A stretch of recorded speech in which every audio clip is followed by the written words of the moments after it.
और देखा नारा हम बोला थे जे ना बोली ये सरदार नगर का दरिद्र वही के घरे जाई।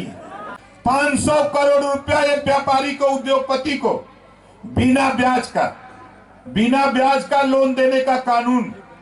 हम हुआ बैठी लाए समय है जहां रुपया बक्सा में बंद बा। जब योगी जी खोलल बक्सा तो हमरो मन करे लगला। और 18 महीने में कोई प्रधान पद से इस्तीफा नहीं दे सकता, लेकिन ओम प्रकाश राजभर ने मंत्री पद से इस्तीफा देकर इसी सरकार से लौट के चलाया था। जब इस देश में विदेशी आक्रांताओं ने इस देश के 585 राजाओं में से 1/3 राजाओं को हराने का काम किया। यहाँ जितने लोग हो, किसी को पता है कि बिजली का बिल माफ हो गया है? देश के प्रधानमंत्री तक खबर जाएगी कि गोरखपुर के लोग अंगड़ाई ले चुके हैं, अब रोहिणी कमीशन की रिपोर्ट लागू करा करके ही दम लेंगे। हमारे जितेंद्र सिंह के नाम पे जोरदार ताली बजा करके इनका स्वागत करिए। गुजरात में शराब बंद है, उस तरह से उत्तर प्रदेश में भी शराब बंद होनी चाहिए। बलिया जिला घर हमार, भोजपुरी में बोलना में कोनो दिक्कत नहीं है ना।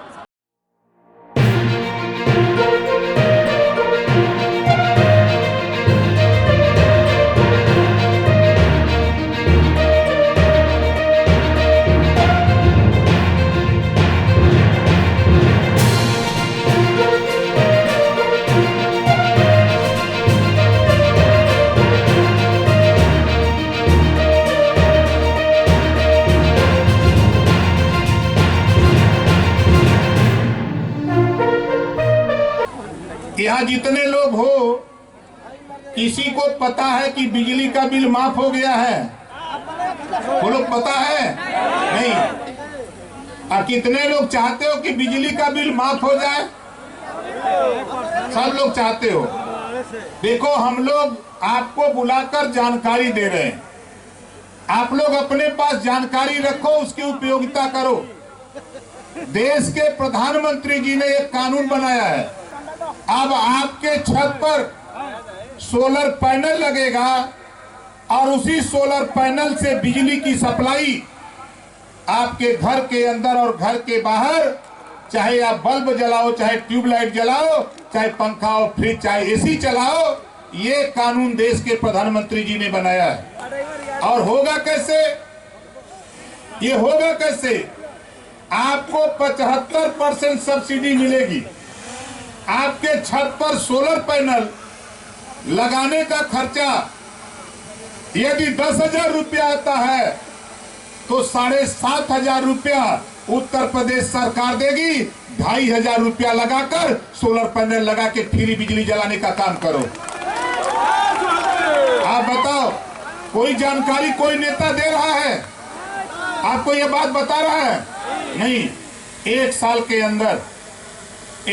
के अंदर आपके गांव में पंचायत सचिवालय और पंचायत सहायक के माध्यम से आपके गांव में फार्म भरवाऊंगा और पूरे प्रदेश से यदि 10 लाख लोगों ने फार्म भरा, जितना रुपया लगेगा मुख्यमंत्री योगी आदित्यनाथ जी से उनके बगल में बैठ करके बक्से से निकलवा करके आपके पास पहुंचाऊंगा। आपको आश्चर्य होगा, बहुत से साथियों को आश्चर्य होगा। हम हुआ बैठी लाए समय है जहां रुपया बक्सा में बंद बा। जब योगी जी खोलल बक्सा तो हमरो मन करे लगला। केकरे बदे? आप लोगन बदे, अपने बदे नहीं, आप लोगों के लिए ये योजना। आप नौजवानों, आपको भी जानकारी होनी चाहिए। देखो, नेता लोग आते हैं, भाषण देते हैं, चले जाते हैं, लेकिन ओम प्रकाश राजभर 22 साल से मैंने तेरा पीछा नहीं छोड़ा। तेरे लिए आजीवन मैं लड़ता रहूंगा, तुझे जब तक अधिकार दिला नहीं दूंगा। और आज खुले मन से बता रहा हूं, बताओ, ये योजना जो देश के प्रधानमंत्री जी ने बनाई, हम 22 साल पहले से कहते आ रहे थे कि बिजली फ्री होनी चाहिए। जब पीएम साहब से बात हुई, एचएम से बात हुई, सीएम से बात हुई, लोगों ने कहा कि पैसा नहीं, लेकिन प्रधानमंत्री जी ने कहा कि हम योजना लॉन्च करते हैं, हम योजना देते हैं। ओम प्रकाश जी, उस योजना का प्रचार प्रसार करो। और आपको पंचायती राज विभाग देते हैं। गांव में पंचायत सचिवालय में फार्म भरवा करके गरीबों के यहाँ सोलर पैनल लगाने का काम तुम करो, हम आपको जिम्मेदारी देते हैं। और आज हम आपके बीच में हैं, तो बताओ ये योजना सही है कि गलत है? सही। हमारे पार्टी के नेता, चाहे वो मंडल के हो, प्रदेश के हो, जिले के हो, ब्लॉक के हो, कोई नेता हो, उस नेता को सिर्फ वो एक फोटो खींच लेना, उस परिवार को खड़ा करके, उस मड़ई का कच्चे मकान की फोटो खींच लेना, उसका नाम, मोबाइल नंबर, गांव का नाम, ब्लॉक का नाम और जिले का नाम, उसको लिख करके हमारे किसी नेता को दे देना, वो मेरे पास पहुंच जाएगा। उसका आवास, शौचालय, पेंशन, राशन कार्ड, सारी सुविधा हम पहुंचाने का काम करेंगे। बताओ योजना सही है कि गलत है? कितने लोगों को सही है? जरा हाथ उठाओ। सही है ना? लोग कहते हैं कि का करत हुआ 22 साल से। अब देखा, पिछली बार 18 महीना मिनिस्टर था। पिछली बार जो सरकार योगी जी की थी, योगी जी के मंत्रिमंडल में 18 महीने था। 18 महीने में ये गोरखपुर के हर गांव में घूम करके मैंने कहा था, जिस दिन मैं सत्ता में जाऊंगा गरीबों, होमगार्ड की वर्दी जो गरीबों के बच्चों को पहनाई गई है, सत्ता में जाने के बाद उसे हटाकर नया यूनिफॉर्म दिलाने का काम करूंगा। और सत्ता में जाने के बाद बहुत से लोगों को आश्चर्य होगा, भारतीय जनता पार्टी की सरकार, मुख्यमंत्री माननीय राजनाथ सिंह जी, मुख्यमंत्री माननीय कल्याण सिंह जी, मुख्यमंत्री माननीय राम प्रकाश गुप्ता जी, भारतीय जनता पार्टी, 4 बार समाजवादी पार्टी की सरकार, माननीय मुलायम सिंह जी, माननीय अखिलेश यादव जी, 4 बार बहुजन समाज पार्टी की सरकार, मायावती जी मुख्यमंत्री, किसी का ध्यान नहीं गया। जब ओम प्रकाश राजभर 2017 में जब कैबिनेट में गया, तब कैबिनेट में चर्चा करा करके गरीबों तेरे बच्चे को भी बूट सूट टाई और बैग दिला करके, नया ये यूनिफॉर्म दिलाकर विद्यालय भेजने का काम ओम प्रकाश राजभर ने कानून बना दिया। कानून बना करके भेज दिया। हम वहां कानून बनाते हैं और कुछ विरोधी कहते हैं कि का करत हुआ। घबराओ नहीं, वो काम करने जा रहा हूं। अभी आपको पता नहीं, अभी तो 2 चीज मैंने बताया, 2 चीज बताया हूं। आप बताओ, किसी मां बहन, किसी पिता तुल बुजुर्ग नौजवान अगर जो वास्तव में आवास का पात्र है, वो सिर्फ सूची मुझे उपलब्ध करा दो। मेरे यहां तक नहीं आ पाते हो तो आपके पंचायत सचिव, पंचायत सहायक 53,000 घूम रहे हैं। हमारे 1,08,848 सफाई कर्मचारी आपके गांव में घूम रहे हैं। इस काम को करने के लिए हमारे ग्राम पंचायत अधिकारी घूम रहे हैं, हमारे डीपीआरओ घूम रहे हैं, हमारे डीडी घूम रहे हैं। ये सारे अधिकारियों को लगाकर तेरी समस्या का समाधान करने के लिए ओम प्रकाश राजभर ने मन बना करके आज आपको गोरखपुर में जुटाया। बताओ सही कर रहा हूं, गलत कर रहा हूं? कितने लोगों को सही है? सही है ना? अब आगे देखो, एक दिन कैबिनेट हो रही थी, एक दिन कैबिनेट हो रही थी, 500 करोड़ रुपया एक व्यापारी को, उद्योगपति को बिना ब्याज का लोन देने का कानून बिल आया। मैं भी बैठा था। हमने कहा माननीय मुख्यमंत्री जी, एक लाइन मेरी सुन लीजिए। क्या बताओ?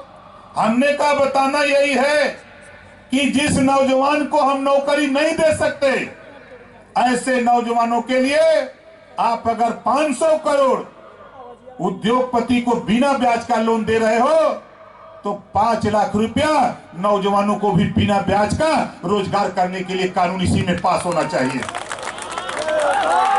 बताओ सही है कहा कि गलत कहा? अब कैबिनेट में चर्चा होने लगी, बहस हुई, कानून बन गया, पास हो गया।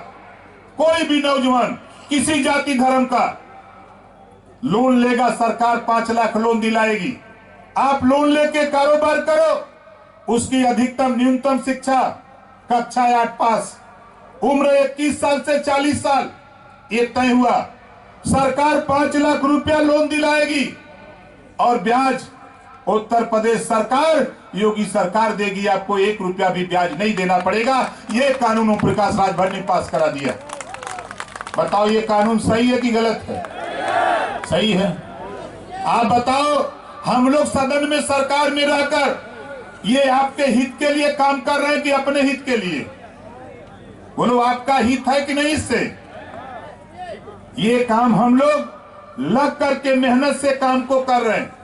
और साथी मैं आपको बता दूं, देखो पिछड़े समाज के लोगों, ना तो अखिलेश की जबान खुल रही है, ना राहुल की जबान खुल रही है, ना मायावती जी की जबान खुल रही है। 27% आरक्षण पिछली सरकार में जब मैं शामिल हुआ तो सामाजिक न्याय समिति जो हुकुम सिंह जी के नेतृत्व में माननीय राजनाथ सिंह जी ने बनाई थी 2001 में, वही सामाजिक न्याय समिति क्या थी? 27% आरक्षण को बांटकर सभी पिछड़े समाज की जातियों को देने का कानून। लेकिन वो रिपोर्ट रद्दी की टोकरी में पड़ी रही।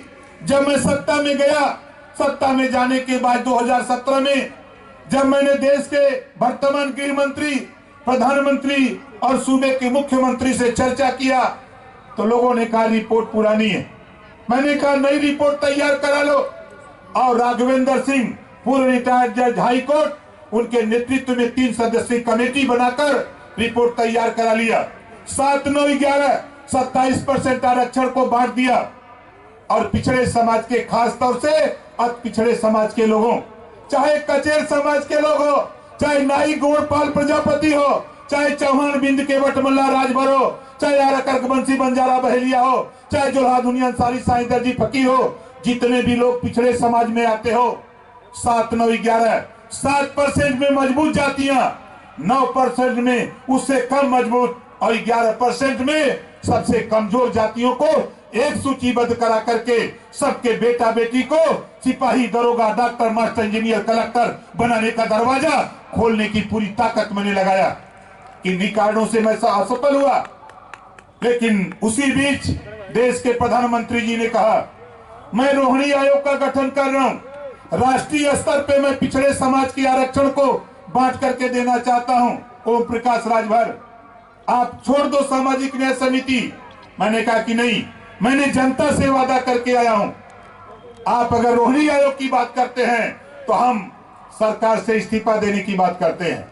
और 18 महीने में कोई प्रधान पद से इस्तीफा नहीं दे सकता, लेकिन ओम प्रकाश राजभर ने मंत्री पद से इस्तीफा देकर इसी सरकार से लौट के चला आया था। यह इतिहास है।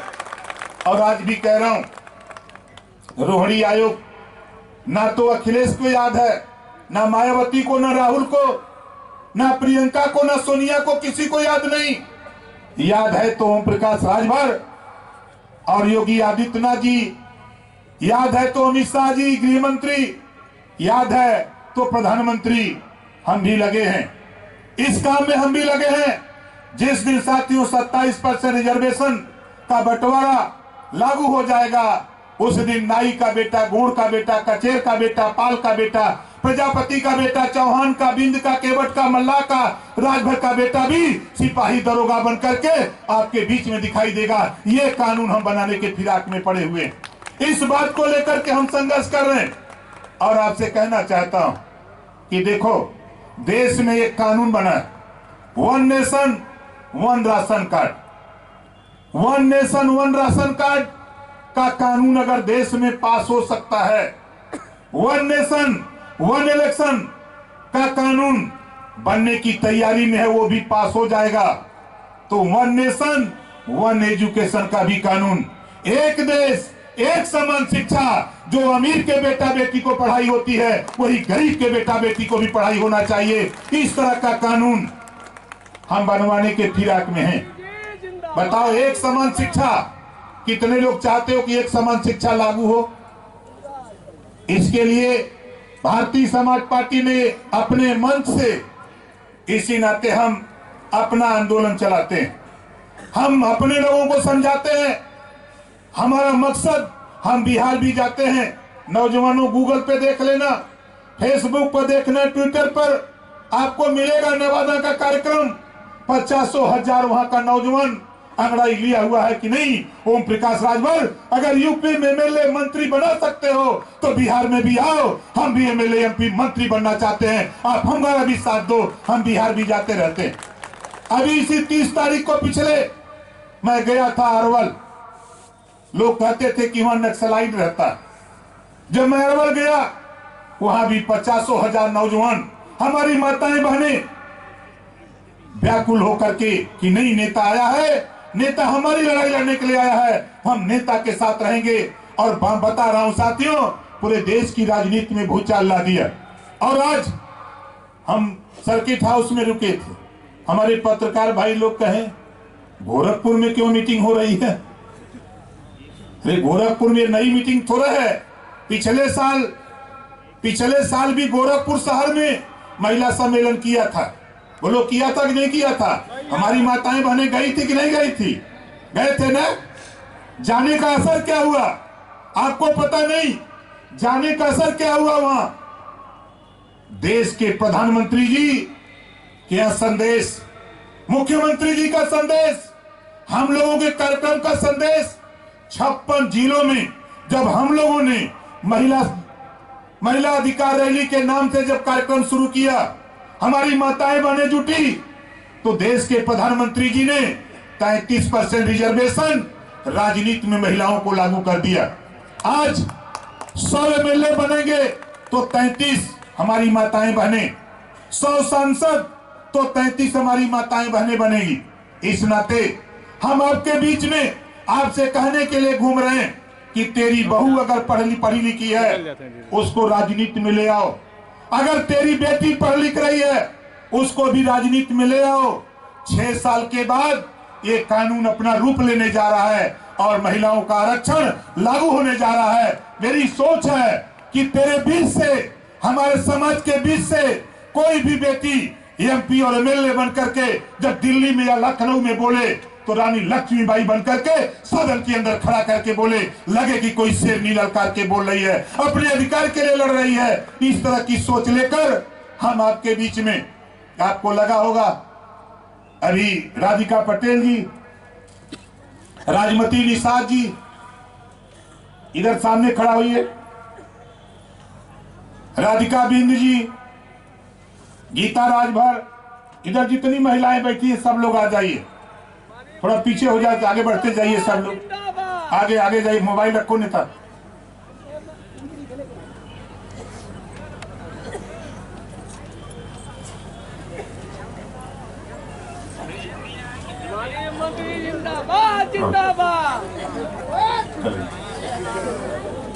अर्चना जी आप भी लाइन में आ जाओ, जोरदार ताली बजा करके इनका स्वागत करो। ताली में दम नहीं है, सब लोग खड़े हो जाओ, जो जहां बैठा वहीं खड़े हो जाओ, सब लोग खड़े हो जाओ, जोरदार ताली बजा करके स्वागत करो इन लोगों का। इसमें से बहुत सी महिलाएं पहली बार मंच पे आई होंगी, पहली बार मंच पे आई होंगी और आश्चर्य होगा आपको।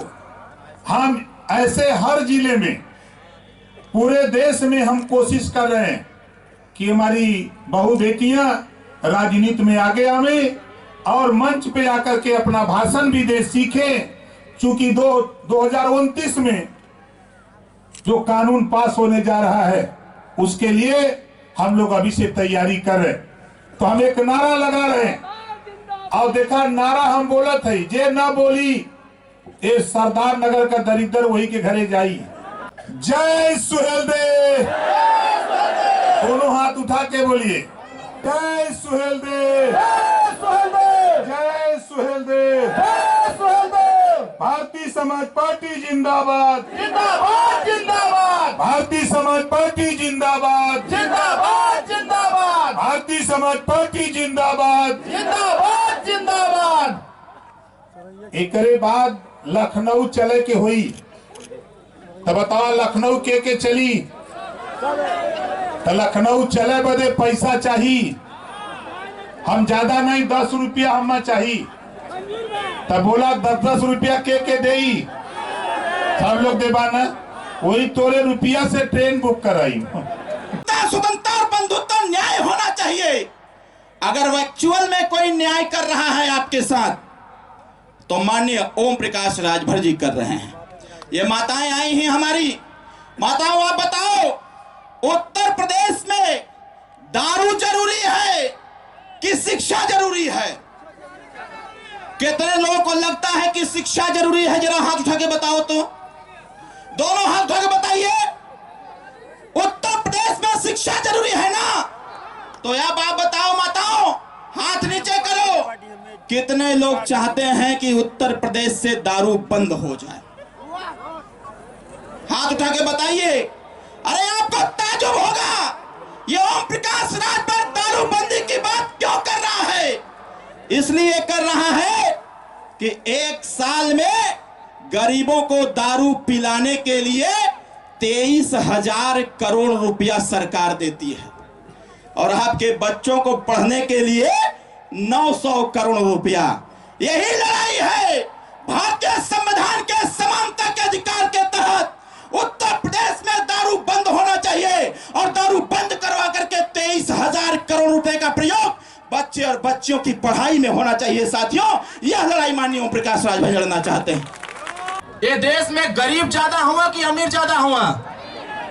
और जोर से बोला भाई, और जोर से बोला। ये देश में गरीबन के न्याय दिलावा बदे, गरीबन के हक अधिकार दिया बदे आज आप सब लोग के गोरखपुर के चौरी चौरा विधानसभा में बुलावल गल, और ये बदे बुलावल गल हो कि अगर हम हने गरीब है तो गरीबन का भी इलाज होए चाहिए कि ना होए चाहिए? गरीबन का भी समस्या का समाधान होए चाहिए कि ना होए चाहिए? इस समस्या समाधान तब हुई जब बाबा साहब भीमराव अंबेडकर के संविधान में देवल बराबरी के अधिकार बदे हमन के लड़ल जाए। जब तक बराबरी के हक अधिकार बदे लड़ल न चाहिए, तब तक हमन के केहू देवे वाला, बोला देवे वाला हो। आप सबके परिवार में 18 साल से लेकर के 40 साल का नौजवान, जैसे आज हमार मतारी बहन, आज हमारे बड़े बुजुर्ग आवास और पेंशन और शौचालय और नाली खड़ंजा की लड़ाई लड़ रहे हैं। आप सोचो, क्या आपके बेटा बेटी क्या इस नाली खड़ंजा शौचालय से निकल पाएंगे क्या? बाबा साहब भीमराव अंबेडकर जी ने आपको न्याय दिलाने के लिए, सामाजिक न्याय दिलाने के लिए, आपके नेता माननीय ओम प्रकाश राजभर जी के लड़ाई लड़ने के बाद संविधान से देश के लिए कानून बनाने की बात हुई, संघर्ष करने के बाद इस देश में रोहिणी कमीशन की रिपोर्ट लागू कराने के लिए आज पूरे देश में चर्चा हो रही है, लेकिन दूसरे दल के लोग एक भी चर्चा नहीं कर रहे हैं। बताओ रोहिणी कमीशन की रिपोर्ट क्या है? अगर आपके बेटा बेटी पढ़ाई लिखाई कर रहे हैं, अभी पुलिस की भर्ती हुई है, जब आपने मेरिट से बाहर हो गए तब आपको पता चला कि अगर आरक्षण हमको मिल गया होता, 146 148 क्राइटेरिया में हम आ गए होते, तो हम भी सिपाही बन गए होते। इसलिए माननीय नेताजी लड़ाई लड़ रहे हैं कि जब तक रोहिणी कमीशन की रिपोर्ट आपके बेटा और बेटी आपके गांव से संघर्ष करके इस आवाज को नहीं उठाएंगे कि 27% आरक्षण को बांट करके हर जाति के गरीब को 7%, 9%, 11% पिछड़ा या अति पिछड़ा, सर्वाधिक पिछड़ा करके जब तक मिलेगा नहीं, तब तक आपके बेटा बेटी सिपाही, दरोगा, बाबू, चपरासी, लेखपाल, तहसीलदार नहीं बनेंगे। इसलिए इसको लागू कराने के लिए यहां से संकल्प लेकर जाना होगा कि आपके बेटा और बेटी अगर पढ़ाई लिखाई कर रहे हैं तो उनको इस बात को समझाने का काम करो कि जो लड़ाई भारतीय समाज पार्टी लड़ रही है, इस लड़ाई में ना सपा साथ दे रही है, ना कांग्रेस साथ दे रही है, ना ही बहुजन समाज पार्टी साथ दे रही है। अगर देश कोई रहा है तो देश के प्रधानमंत्री दे रहे हैं और उत्तर प्रदेश के मुख्यमंत्री दे रहे हैं। आप थोड़ी सी आवाज लगाओ, दिल्ली तक खबर जाएगी और रोहिणी कमीशन लागू होगा। आप गुजरात में शराब बंद है, उस तरह से उत्तर प्रदेश में भी शराब बंद होनी चाहिए। लेकिन आप जान जाए कि सबसे ज्यादा अगर सरकार के फायदा बा तो उस शराब से बा। सरकार को होना चाहिए कि हम शराब बंद करें। देखा भाई, बलिया जिला घर हमार, भोजपुरी में बोलना में कोनो दिक्कत नहीं है ना। भोजपुरी बुझाते हो यहू जा। देश के आजाद भइला कतना दिन हो गई, ये देश के नेता हमने के आवास शौचालय पेंशन में भूलौले रह गए सब। ई केहू नइखे पूछे वाला कि माई तोहार लड़का के नीमन से पढ़ाई होता कि नइखे हो, तोहार लड़का के रोजगार मिलल कि ना मिलल। अगर ये बात के सड़क से लेके सदन तक केहू बोले वाला नेता बा तो नेता के नाम आदरणीय ओम प्रकाश राजभर बा। लड़ाई कौना चीज के बा? लड़ाई एक ही चीज के तबा। हम राजपूत बिरादरी से आवेनी, हम अपना लड़का के बंगलोर पढ़ावतनी। हमार लड़का अंग्रेजी मीडियम में क से कंप्यूटर पढ़ता, आ तोहार लड़का है प्राइमरी स्कूल में क से कबूतर और कौआ पढ़ता। बोलो सही कहतनी कि झूठ कहतनी? यही के लड़ाई ओम प्रकाश राजभर जी, अरविंद राजभर जी, अरुण राजभर जी, पीछेलाल राजभर जी, जितेंद्र सिंह, सुहेल देव, भारतीय समाज पार्टी, बेदी राम जी, यही के लड़ाई लड़त रहन कि अगर अमीर के बेटा बेटी के पढ़ाई क से कंप्यूटर अंग्रेजी स्कूल में हो सकेला तो गरीब के बेटा बेटी के भी पढ़ाई क से कंप्यूटर होके के चाहिए। आज नेताजी हमनी के बीच में आई बनी, सरकार में मंत्री बनी, शौचालय आवास पेंशन के जौन समस्या बिया ओकर दवाई लेके आई बनी। और वो दवाई हम ना बताई, वो दवाई नेताजी हमनी के मंत्री जी बताई। तो दोस्तों अभी आप देख रहे थे यूट्यूब पर यूपी 89 न्यूज। स्थानीय खबरों में बने रहने के लिए हमारे चैनल को सब्सक्राइब करें, लाइक करें, कमेंट करें। तो दोस्तों मिलते हैं अगली खबर को लेकर, तब तक ओम प्रकाश गुप्ता और दिलशाद आलम को दे इजाजत। जय हिंद, जय भारत।